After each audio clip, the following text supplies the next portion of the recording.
I'm Vida. Yes, Vida. Actually, it was my brother-in-law who suggested this to us. We kind of did this test as a family. As for me, from my own family, I was the only one who took this test. My parents didn't do it. I always wondered about it, and there was that viral video where some European and American people took a genetic test and discovered their ancestral connections. That was really interesting to me. Even just for that reason, I wanted to have this information. Besides, honestly, one of our family's biggest concerns is Alzheimer's. Because unfortunately, I lost my grandmother just this past Nowruz due to Alzheimer's and also diabetes, and for 3 or 4 years, we were seriously dealing with her Alzheimer's, and honestly, it was really painful a lot. That's why I say we all had this anxiety, this worry that maybe it's genetic, this issue of Alzheimer's. In the test, we found out that at least I don't have the Alzheimer's gene. Based on the conversations we had with the doctors at the Mays American Center, probably. There's a very low chance that Alzheimer's runs in your family genetically, and it's likely that, due to the long-term anxiety and stress they experienced, this person developed Alzheimer's and became affected by it. Look, I struggled with thyroid issues for years. I was taking medication, and eventually I underwent radioactive iodine therapy.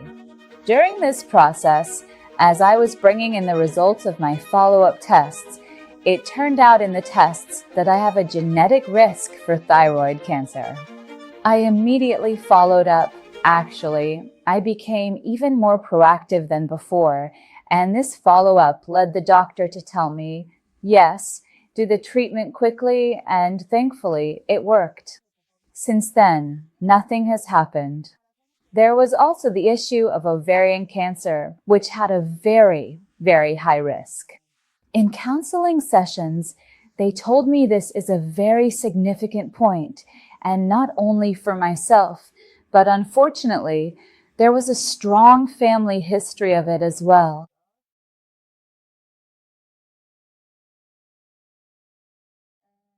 There was also the issue of ovarian cancer, which they really emphasized in the counseling sessions, saying it's a risk, and up until then, I had never even thought about it, even though we had a high number of cases on my mother's side of the family. I think one of my mom's cousins actually passed away because of ovarian cancer, and one of my mom's aunts, basically, everyone has some problem or story. Honestly, I got scared and started looking into it a bit. Before that, I didn't even know what I was supposed to do. Maybe their diet was bad, but it really is a genetic issue. Look, one thing is that, over the years, because I had examined myself so thoroughly, I had figured out some things to a certain extent, but I didn't think it would be this much in my genetics. It's really strange. When you look at the chart, it's actually interesting.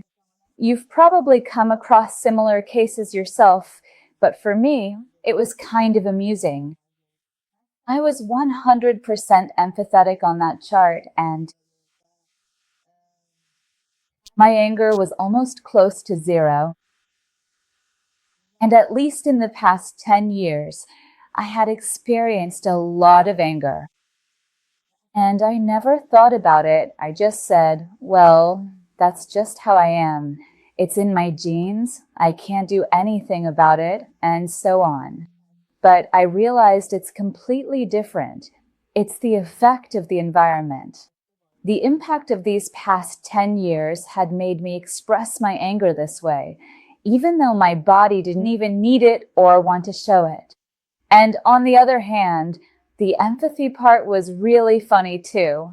Like, if a plant withers, I cry for 2 days. If something happens to someone somewhere else, I feel like the same thing has happened to me, and I get all worked up about it.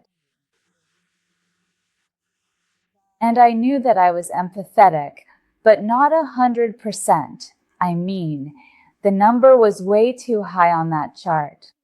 And another thing is the set of data that was in that talent test. It reached me a bit late, late because we went and took the test and all that. But before that, we didn't even know something like this existed. On the suggestion and encouragement of both my spouse and my family, I finally went after what I'd always wanted, psychology. I started going to university and studying. When I spoke with I can't recall her last name, the psychologist at the My Smart Jang Center, the gist of our conversation was that it would be great if, for example, I went in the direction of fields and jobs similar to psychology, like journalism and such, and I said, yeah, now I've finally come this way. You see, now that you have this awareness, you definitely approach it with a much better mindset, at least, and you keep going. From my ancestors' side, I always wished I had a bit of Italian or Spanish blood in me, something like that. Thank God, it turned out that I actually was a bit Italian, which was funny. Whenever someone asked me, I'd explain a little about my ancestry. I would just look at them because I didn't understand what that HR path and all that was. But I'd say, well, we've explored a lot anyway. We've explored every which way, pretty much. 1%, 2%, 1.5%, 3%. It covers all sorts of corners of the earth in our genetics, though of course most of it is Iranian. But the next highest percentage after Iran was Italian, which I found really funny. I remember the year we did this test, my brother and my husband, who work with My Spangen, gave me a bunch of discount cards. They said, if you have any friends who might be interested. Pretty much everyone at my university was younger than me when I started, just getting married and all that. So I'd give one of these cards to anyone who is getting married. Two of them actually went and took the test. I was like, look, if I had this opportunity, I'd definitely do it because the people I talked to were really eager to have healthy kids. I believe anyone who wants to have children should do these tests, both themselves and, if they already have kids and didn't do it before the child was born, they should definitely do it now. There was even a woman whose son was getting married. She was one of my classmates, and I gave her a card too, told her to give it to her kid. Look, it gives you a ton of data about why, at 30, you should know things that you could have known much, much earlier, and there could be a whole lot of genetic incompatibilities between the parents. That might exist and could be harmful.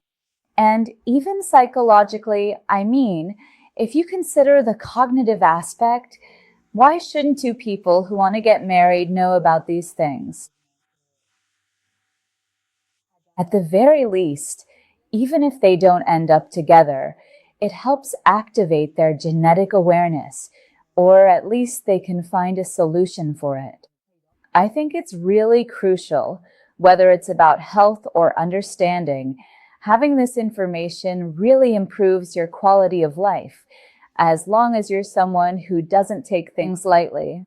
Go get tested, especially if you can afford it. Even if you have to take out a loan, go get tested. Seriously, if you're planning to have kids, take out a loan and get this test done. That's how important I think it is. Why shouldn't I have known much earlier that my risk for thyroid issues was really high, or that same ovarian cancer, or even migraines? If I had known it was genetic, Maybe I would have done something different instead of suffering for 13 years.